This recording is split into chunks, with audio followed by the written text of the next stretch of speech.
اعوذ باللہ من الشیطان الرجیم بسم اللہ الرحمن الرحیم۔ شیعہ شناسی میں ہماری بات چل رہی تھی شیعوں کی کیفیت دور خلفاء میں، جس میں ہم تینوں ادوار تقریباً پڑھ چکے، یعنی دور ابو بکر کو پڑھ لیا، دور عمر ابن خطاب کو پڑھ لیا اور دور عثمان کو بھی پڑھ لیا۔ آج ہم پڑھیں گے دور مولائے کائنات۔ ویسے سیپریٹ دور جو ہے مولائے کائنات کے حوالے سے بھی موجود ہے۔ کہہ رہے ہیں عثمان کے بعد مسلمانوں نے کہاں سے؟ اچھا، نیچے والے پیرس سے۔ پھر بھی چلیے یہیں سے پڑھ لیتے ہیں۔ عثمان کے بعد مسلمانوں نے کل یہ پڑھ چکے تھے لیکن اس کو پڑھ لیتے ہیں۔ عثمان کے بعد مسلمانوں نے امیر المومنین حضرت علی علیہ السلام کے دست مبارک پر خلیفہ پیغمبر اور قائد امت کے عنوان سے بیعت کی۔ اس طرح 25 سال کے بعد آپ کو خلافت و امامت ملی، حالانکہ خدا اور رسول کی جانب سے آپ ہی کو امامت و خلافت کے لیے منسوب کیا گیا تھا، لیکن اس 25 سالہ دور میں بعض لوگوں کی غفلت و بے توجہی اور بعض افراد کی سازشوں کے نتیجے میں آپ اپنے حق یعنی امت مسلمہ کی قیادت و رہبری سے محروم رہے۔ خود آپ نے بھی اسلام و مسلمین کی مصالح کی خاطر زور آزمائی اور طاقت کا سہارا لینے سے پرہیز کیا اور صرف مناسب مواقع پر اظہار حقیقت کرتے رہے۔ 25 سال کے بعد آپ کو آپ کا جائز اور مسلمہ حق ملا، مگر افسوس اس وقت تک بہت دیر ہو چکی تھی اور اس عرصے میں حکومت و رہبری کے سلسلے میں بہت سے شبہات و انحرافات اپنی جڑیں مضبوط کر چکے تھے، بہت سے امکانات و مواقع ہاتھ سے نکل چکے تھے۔ چونکہ 25 سال میں آپ کیا کر سکتے تھے مولا کہنا، صحیح ہے، جو انحرافات ہوئے، جو مشاکل ہوئے، مشکلیں پیدا نہ ہوتی۔ ایسے حالات میں صحیح قیادت یعنی صرف و صرف کتاب و سنت کی بنیاد پر حکومت کرنا بہت دشوار محسوس ہوتا تھا، چونکہ لوگ بگڑ چکے تھے، ان کی عادات بگڑ چکی تھی، سنتیں تبدیل ہو گئی تھیں، اسلام کے قوانین بدل چکے تھے، صحیح ہے۔ تو ایسے حالات میں صحیح قیادت یعنی صرف و صرف کتاب و سنت کی بنیاد پر حکومت کرنا بہت دشوار محسوس ہوتا تھا، لیکن چونکہ امیر المومنین حضرت علی علیہ السلام کا نصب العین، صحیح ہے، رضا خدا اور اسلام و مسلمین کی مصلحت کے علاوہ کچھ بھی نہیں تھا، لہذا آپ نے بیعت قبول کرنا اور امامت و خلافت کی ذمہ داری سنبھالنا اپنے لیے ضروری سمجھا۔ چنانچہ آپ کا ارشاد گرامی ہے، لولا حضور الحاضر وقیام الحجہ بوجود الناصر وما اخذ اللہ علی العلماء الا يقار على كذة ظالم ولا سخب مظلوم ولا لقيت حبلها على غاربها وآخرها بكآس أولها ولا لفيت دنيا۔ نہ اس طرح سے عبارت نہیں مولانا، کیسے نہیں ہونے دیا؟ اسد صاحب کب سے یہ ریکارڈنگ بند ہے؟ عبارت ریکارڈ نہیں ہوئی، امپورٹنٹ۔ تو چونکہ میں نے بیان کیا تھا، یہ دیکھیے میں پھر سے اس کو ایک مرتبہ اس کی عبارت پڑھ دوں، لولا حضور الحاضر، یعنی ویسے تو یہ خطبہ شروع ہو رہا ہے یہاں سے، اما والذی فلق الحبۃ وبرأ النسمۃ لولا حضور الحاضر وقیام الحجۃ بوجود الناصر وما اخذ اللہ علی العلماء ان لا یقاروا، یہاں جو لکھا ہے غلط طریقے سے لکھا ہے، اللہ نہیں، ان لا یقاروا علی کذۃ ظالم ولا سغب مظلوم لَأَلْقَيْتُ حَبْلَهَا، لا القیتو، یہاں حمزہ رہے گا، والا لام آئے گا، لَأَلْقَيْتُ حَبْلَهَا یعنی میں اس کی رسی کو ڈال دیتا. لَأَلْقَيْتُ حَبْلَهَا عَلَى غَارِبِهَا. اور اس کے بعد یہاں پہ ایک چیز چھوٹی ہوئی ہے, ایک فعل چھوٹا ہوا ہے اس جگہ پہ, اس مقام پہ. وَلَسَقَيْتُ کیا آئے گا یہاں؟ وَلَسَقَيْتُ آخِرَهَا بِكَأْسِ أَوَّلِهَا. یہ کاس میں مد دیا ہے, مد نہیں آئے گا بلکہ کیا آئے گا؟ حمزہ. بِكَأْسِ أَوَّلِهَا وَلَأَلْفَيْتُمْ کیا بولیں گے؟ وَلَأَلْفَيْتُمْ دُنْيَاكُمْ هَذِهِ أَزْهَدَ. کیا لیں گے یہاں؟ أَزْهَدَ عِنْدِي من عفطة عنز.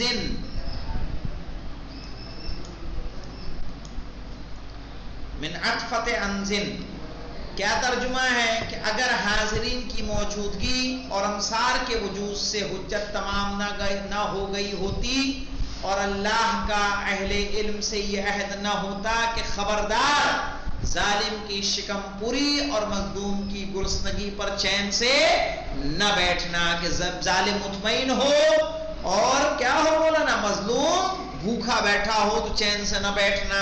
تو میں آج بھی اس خلافت کی رسی کو اسی کی گردن پر ڈال کر ہکا دیتا. ہکانا تو جانتے ہو نا, بھگا دینا.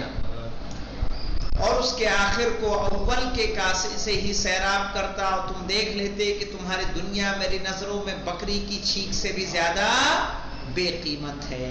لیکن اس مرحلے پر بھی ایک جانب غفلت و جہالت اور دوسری جانب مکر و شیطنت نے عصمت و حکمت کے تناور درخت, صحیح ہے, جو ایک مضبوط درخت تھے مولائے کائنات, صحیح ہے, کو قیادت و رہبری کے میدان میں امت مسلمہ پر بھرپور طریقے سے سایہ فگن نہ ہونے دیا کہ بھرپور فائدہ مولائے کائنات کے وجود کا لوگوں کو مل پاتا. ایسا نہیں ہوا, کیونکہ آپ کو کس میں الجھا کے رکھا گیا؟ جنگوں میں الجھا کے رکھا گیا. صحیح ہے, چاہے وہ جنگ نہروان ہو, جنگ جمل ہو, جنگ صفین ہو, آپ کو چین سے بیٹھنے نہیں دیا گیا کہ آپ اپنا کام کریں اور آپ کی جو برکتیں ہیں وہ لوگوں کو مل سکیں. ابتدا سے ہی پے در پے مولانا, ابتدا سے ہی پے در پے. پے در پے جانتے ہیں کیا ہوتا ہے؟ ہاں, واحد تلول آخر, ایک کے بعد ایک.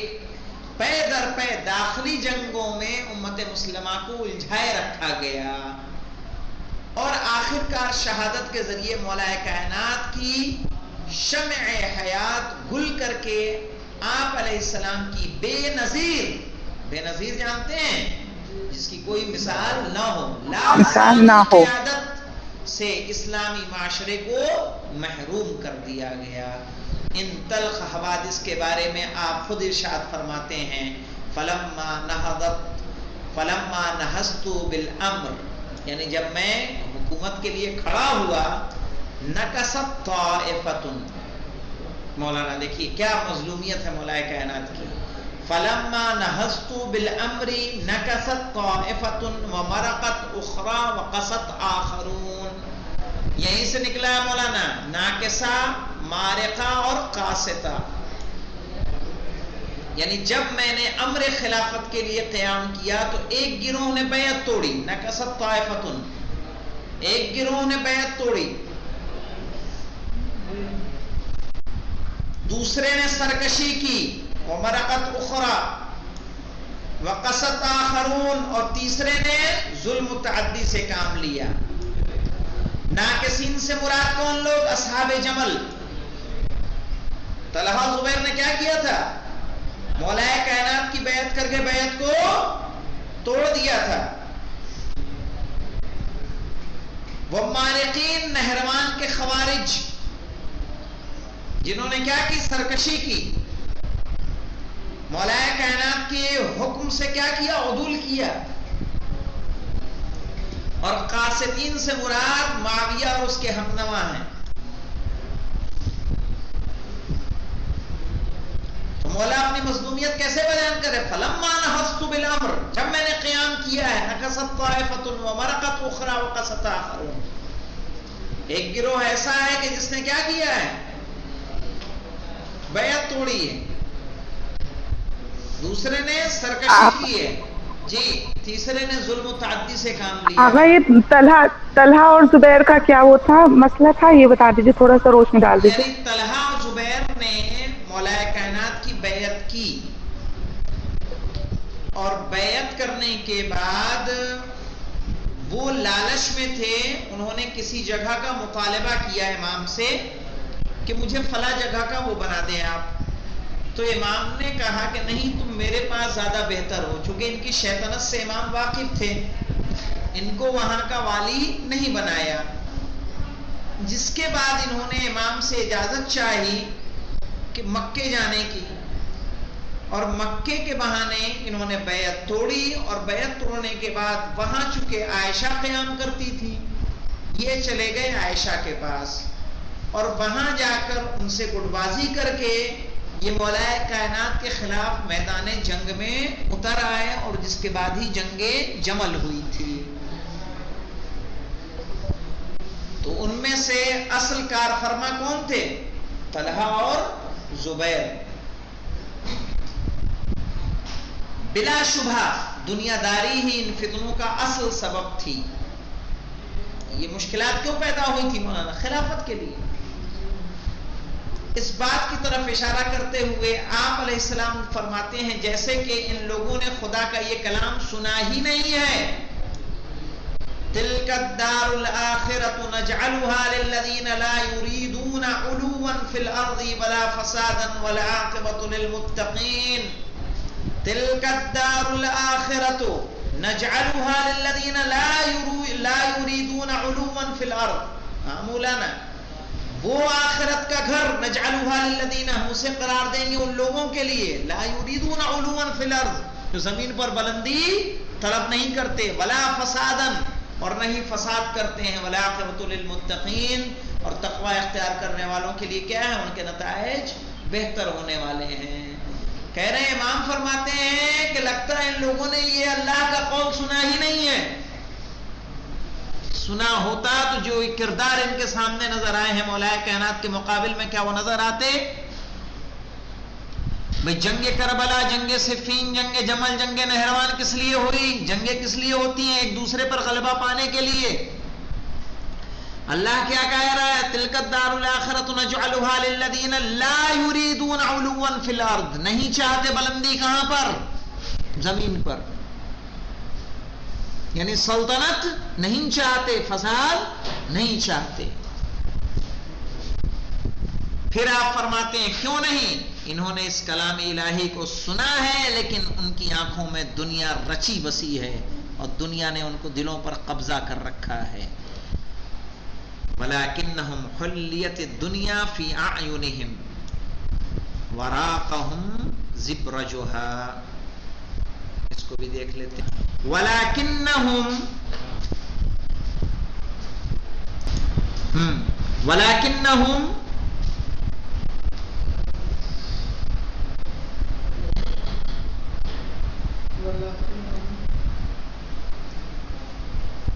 حلیت الدنیا، حلیہ ہے مولانا،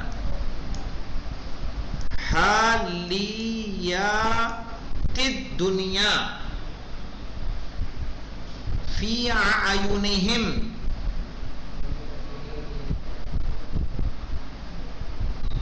وراقہم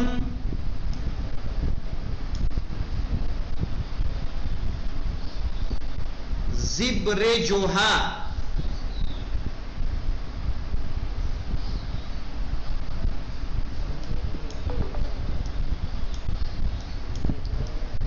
وراقہم زبرجھا، سب خطبہ شقیہ ہی کا ہے مولانا۔